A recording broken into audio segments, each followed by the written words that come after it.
The film you're about to see has no characters, it has no people.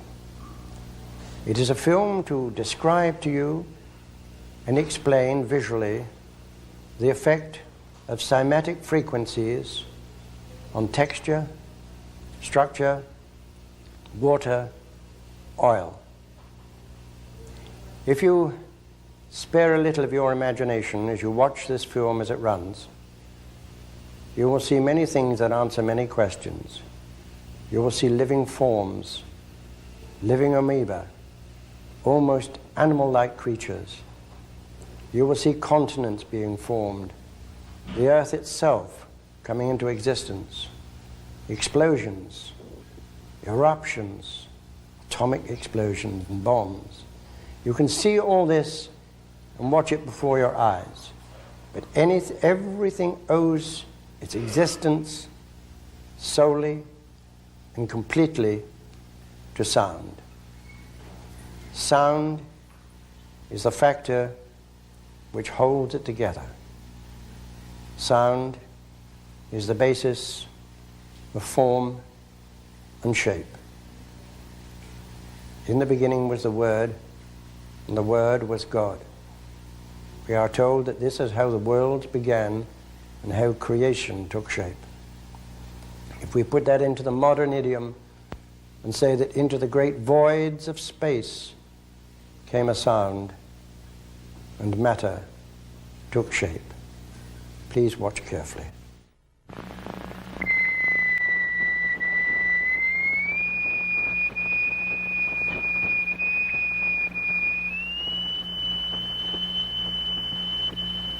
We can also use different shapes of plate.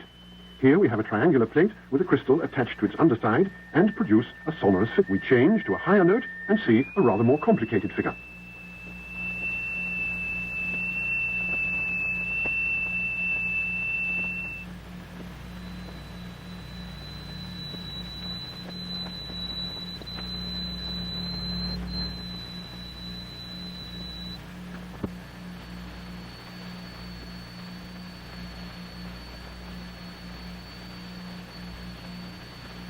This more elaborate figure, likewise on a steel plate, is also produced by vibration. The exciting crystal is attached to the upper corner of the plate. We use sand and lycopodium. The lycopodium moves to the center of the fields and takes up circular shapes. The sand forms the lines. Each material has its own special way of behaving.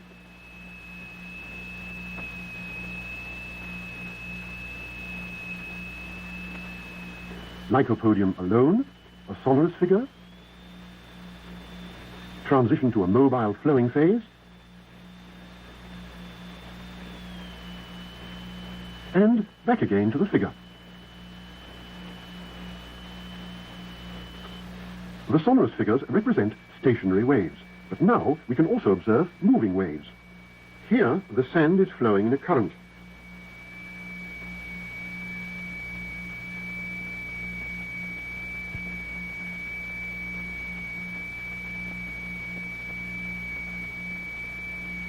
When the wavelengths are short, these currents produce a rotary effect. Areas become defined in which the particles are actually rotating.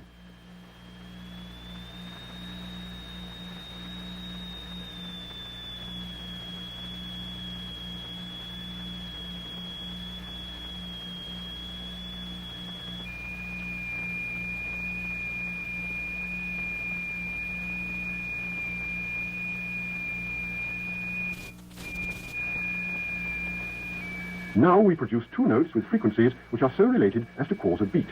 The note seems to throb, and by using the method we have chosen, this phenomenon of beat or interference can be rendered visible. The figure sways to and fro, the figure pulsates.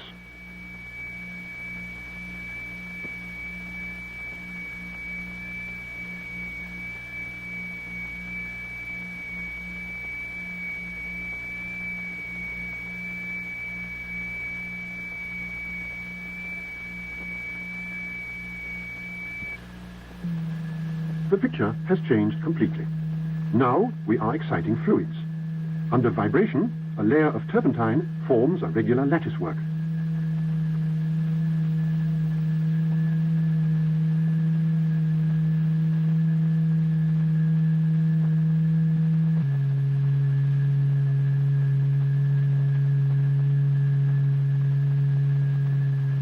In vibrating glycerin, we see continuous waves which form the queerest figures. And yet, the extraordinary things we see here are simply and solely the effect of vibration.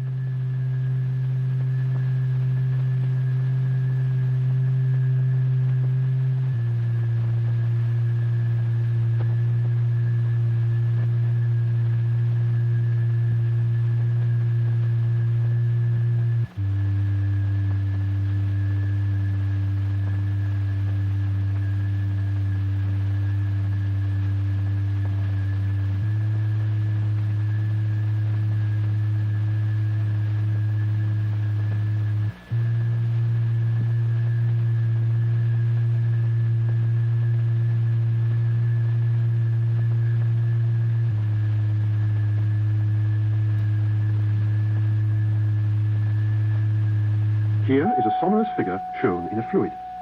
There are some wave fields where there was nothing before. Where there was previously sand, now there is nothing to be seen. The dynamic phase has become the static phase. Wave fields which make the vibratory process in the plate indirectly visible.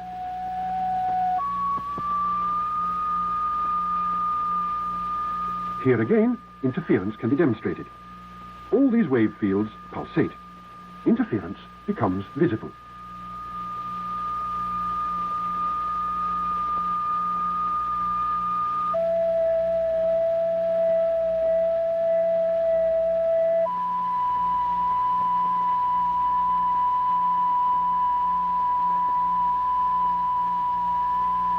Can also be made visible with a simple apparatus. The various vowels show typical characteristics depending on the nature of their sound. We can see the spectrum, as it were, of the sounds.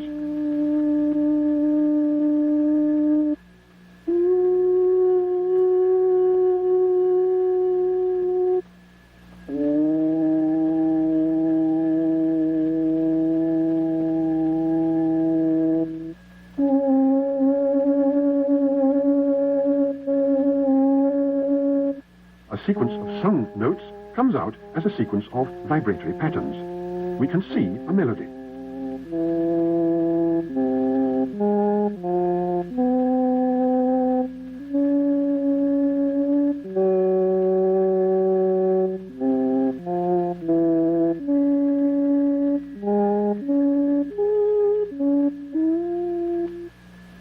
Music.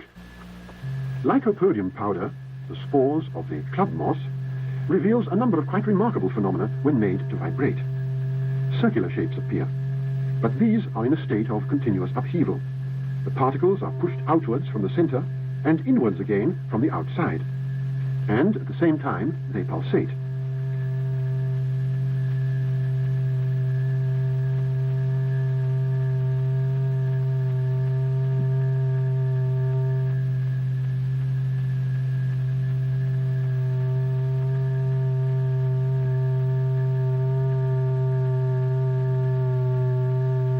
Move over a landscape which is in a state of vibration. If we intensify the note, if we produce a crescendo for the ear, the masses are hurled outwards. We see fountains, eruptions, explosions almost. But invariably, the particles return to the center, so that here again, even under these violently dynamic conditions, we find there is circulation.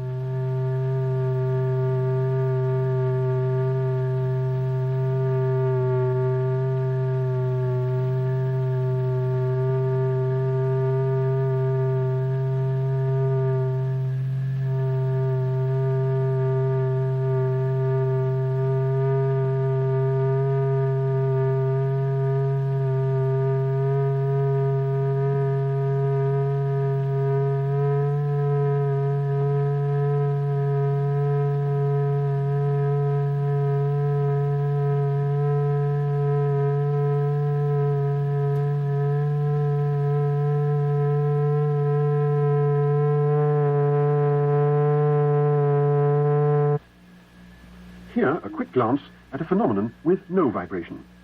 Two liquids which spread by surface tension. No vibration is involved, but this phenomenon also progresses periodically, expressing the ubiquitous law of periodicity.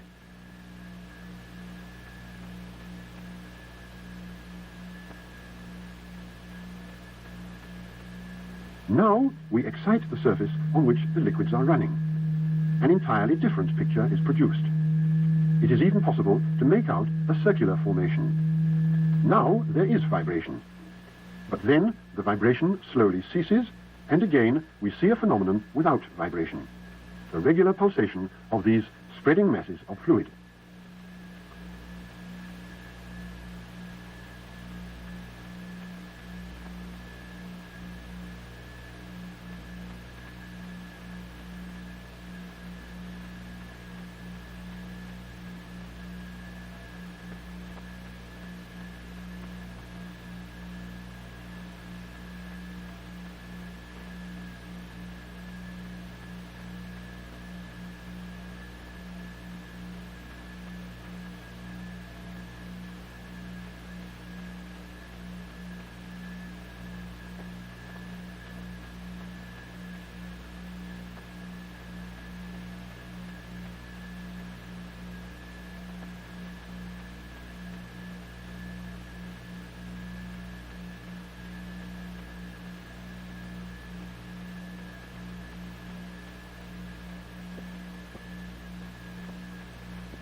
The behavior of iron filings, when subjected simultaneously to a magnetic field and emission, shows that adhesion to the surface is substantially reduced. The magnetic lines of the force round the poles show up with exceptional clarity. If we cluster the magnetic lines together, we can see the effect on the patterns formed. If we thin out the lines of force, the phenomenon spreads out.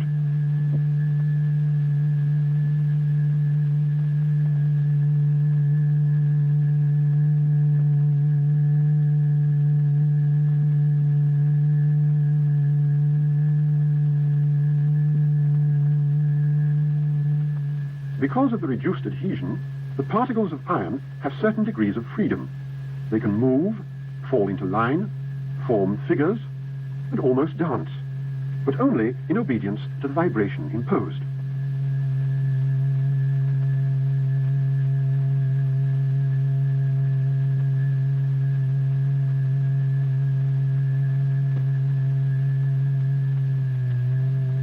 Even these serpent-like formations are produced simply and solely by vibration over areas of the vibrating membrane representing movement processes.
Equivalent to a crescendo for the ear, the masses are thrown into ever greater agitation.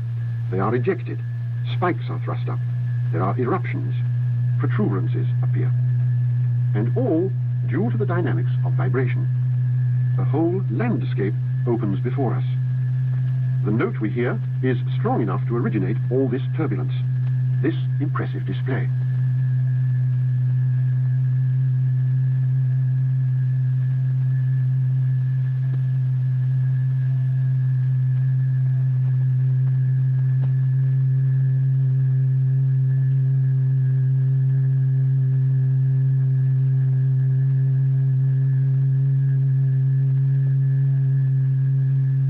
And, to end with, here, by way of contrast, is a sonorous figure, a static figure instead of a dynamic one, representing the opposite pole in the vast range of phenomena that make up the world of vibration.